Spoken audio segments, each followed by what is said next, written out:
തോട്ടിലും പുഴയിലുമായി ചൂണ്ടയിട്ടും വലയെറിഞ്ഞും കിട്ടുന്ന മീനുകളെ വീട്ടിൽ കൊടുക്കുകയെന്ന ദൗത്യം മാത്രമേ എനിക്കുള്ളൂ.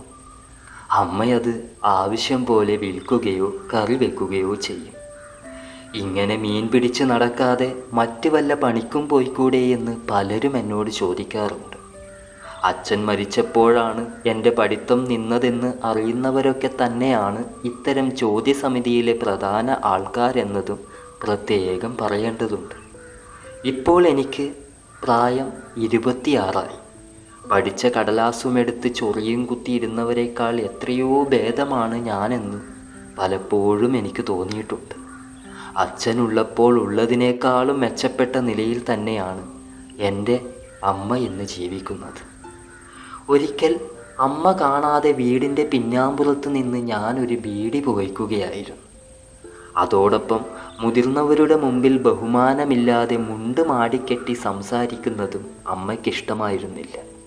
പോത്തുപോലെ വളർന്നുവെന്ന് പോലും നോക്കാതെ ഈ 2 കാരണവും പറഞ്ഞ് ശീമക്കൊന്നയിൽ അമ്മ എൻ്റെ ചന്തി എത്രയോ വട്ടം അടിച്ചു പൊളിച്ചിട്ടുണ്ട്.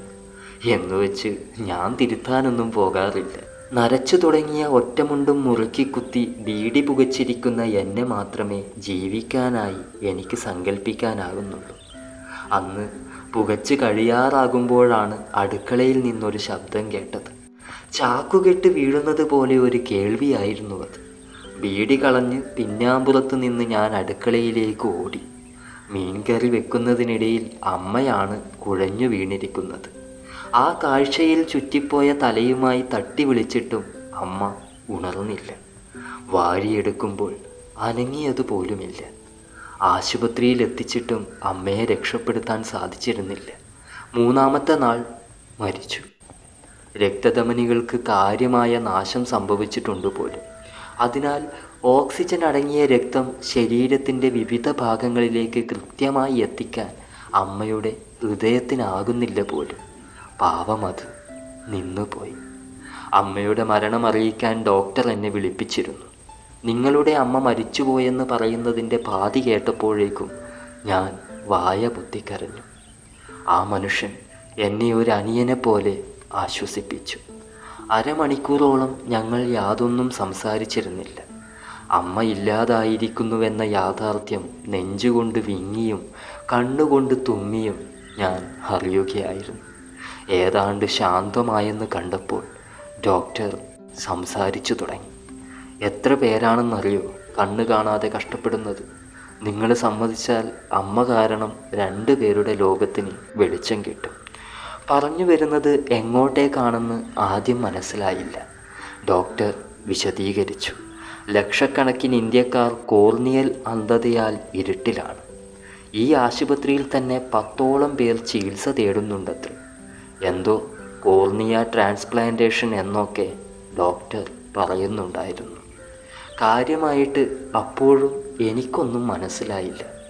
അമ്മ മരിച്ചുപോയെന്ന് വിശ്വസിക്കാൻ തന്നെ വല്ലാതെ ഞാൻ പ്രയാസപ്പെടുകയായിരുന്നു. സമ്മതപത്രം നൽകാത്തവർ മരിച്ചാലും കണ്ണുകൾ ദാനം ചെയ്യാൻ ബന്ധുക്കളുടെ അനുവാദം മതിയെന്ന് പറഞ്ഞപ്പോഴാണ് എനിക്ക് കാര്യം പിടികിട്ടിയത്. മരിച്ചുപോയ എൻ്റെ അമ്മയുടെ കണ്ണുകൾ ആർക്കൊക്കെയോ വേണ്ടി ഡോക്ടർക്ക് വേണം. മരണശേഷം അവയവങ്ങൾ ദാനം ചെയ്യുന്നതിലൂടെ യാതൊരു നഷ്ടവും മനുഷ്യർക്ക് വരാൻ പോകുന്നില്ലെന്ന് ഡോക്ടറിലൂടെ ഞാൻ അറിയുകയായിരുന്നു. അതുകൊണ്ട് എനിക്ക് സമ്മതിക്കാതിരിക്കാൻ തോന്നിയില്ല. അമ്മയോടൊപ്പം എന്നെയും ഞാൻ ദാനം ചെയ്തു. മണ്ണിന് തിന്നാൻ കൊടുക്കുന്നതിന് മുമ്പ് നമ്മളെക്കൊണ്ട് ആർക്കെങ്കിലും ഉപകാരമുണ്ടാകുന്നതിൽ രണ്ടാമതൊന്നും ആലോചിക്കേണ്ട ആവശ്യമില്ലല്ലോ. പഴയ ജീവിതത്തിലേക്ക് തിരിച്ചു വരാൻ തന്നെ ഏറെ നാളുകളെടുത്തു. പുഴയിലും തോടിലുമായി മീൻ പിടിക്കാനായി പതിയെ ഞാൻ ഇറങ്ങിത്തുടങ്ങി. ആകെയുണ്ടായിരുന്ന അമ്മയും ഇല്ലാതായിപ്പോയ ആ വീട്ടിൽ ഉറങ്ങേണ്ടി വരുന്ന അവസ്ഥ ദയനീയമായിരുന്നു. അത് താങ്ങാനാകാതെ കട്ടിലെടുത്ത് മുറ്റത്തിട്ടും തോട്ടിലെ പാലത്തിൽ പോയി പായ വിരിച്ചും എത്രയോ രാത്രികളിൽ ഞാൻ കിടന്നിട്ടുണ്ട്. അകത്ത് കിടക്കുമ്പോഴെല്ലാം അമ്മ കുഴഞ്ഞു വീഴുന്ന ശബ്ദം ഞാൻ കേട്ടുകൊണ്ടിരിക്കുകയാണ്. അന്ന് മീൻ വിൽക്കാനായി അമ്മ ഇരിക്കുന്ന കലങ്കിൽ ഞാനും ഇരിക്കുകയായിരുന്നു. നോട്ടമെത്തുന്ന ദൂരമേ ഉള്ളൂ വീട്ടിലേക്ക്. ചുണ്ടിലൊരു ബീഡി വിരലുകളുടെ സഹായമില്ലാതെ പുക ഊതുന്നുണ്ട്. അവിടേക്കാണ് പരിചയമില്ലാത്ത ഒരാൾ എൻ്റെ മീൻ കൂടെയും നോക്കി വന്നത്. ഇതെല്ലാം എനിക്ക് തന്നേക്ക്. ആരായാലും ആ പറഞ്ഞത് എനിക്കിഷ്ടപ്പെട്ടു. എല്ലാ മീനുകളെയും പ്ലാസ്റ്റിക് കൂട്ടിലേക്ക് മാറ്റിയിട്ട് ഞാൻ ആ പ്രായമായ മനുഷ്യന് കൊടുത്തു.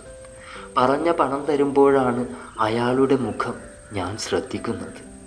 ഒരു വട്ടം പോലും ചിമ്മാതെ കണ്ണുകൾ രണ്ടും എന്നെ തന്നെ നോക്കുകയാണ്.